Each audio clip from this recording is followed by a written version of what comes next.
नमस्ते। एक कार्तिक राजाराम, शायद आप में से किसी ने न्यूज़पेपर में पढ़ा हो। अभी थोड़े दिनों के पहले की बात है। अमेरिका में रहता था, सॉफ्टवेयर इंजीनियर। हैदराबाद से गया हुआ था, उसकी बीवी थी, बच्चे थे और बहुत अच्छा चल रहा था उनका।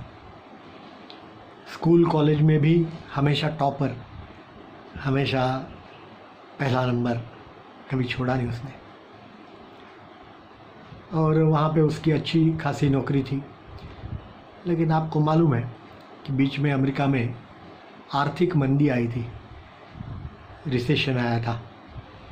तो उस रिसेशन में काफ़ी लोगों की जॉब्स चली गई, नौकरियाँ चली गई। दुर्भाग्य से इसकी भी नौकरी गई। अब नौकरी गई तो उसने कोशिश की दूसरी जगह पे नौकरी मिले उसके लिए, लेकिन नहीं मिली। अब सभी जगह पे आर्थिक परिस्थिति ख़राब थी, तो और भी कोई कंपनियां नौकरी नहीं दे ही नहीं रही थी। एक दिन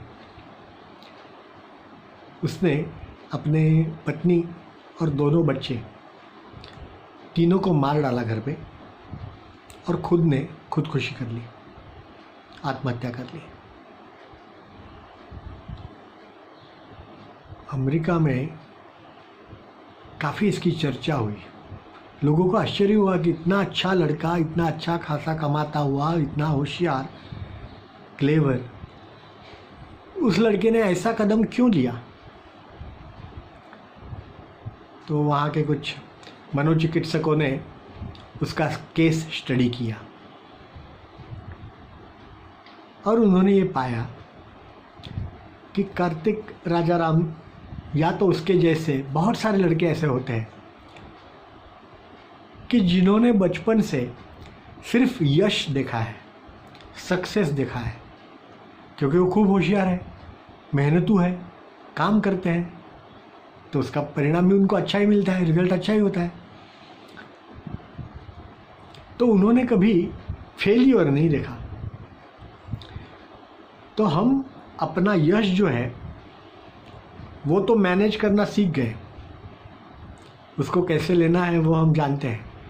लेकिन फेलियर, अपयश आया तो, हम हार गए किसी चीज़ में, तो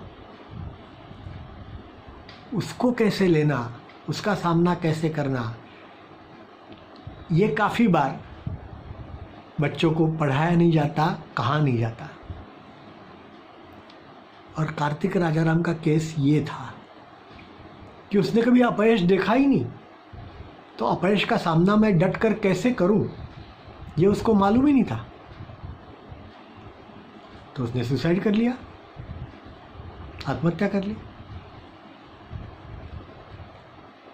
सभी चीज़ें अपनी ज़िंदगी में अपने जैसी नहीं होती।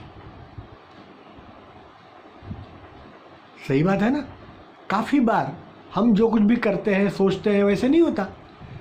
तो इसका मतलब ये तो नहीं कि मेरी पूरी ज़िंदगी ख़राब हो गई, खलास हो गई, नहीं चाहिए, अब मुझे जीना नहीं है। ऐसे थोड़ा होता है।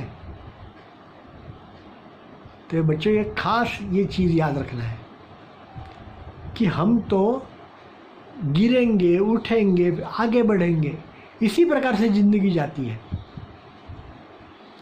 और कभी मानो अपने मन जैसी बात नहीं हुई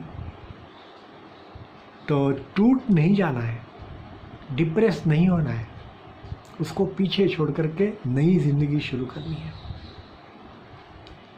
सोचिए आप।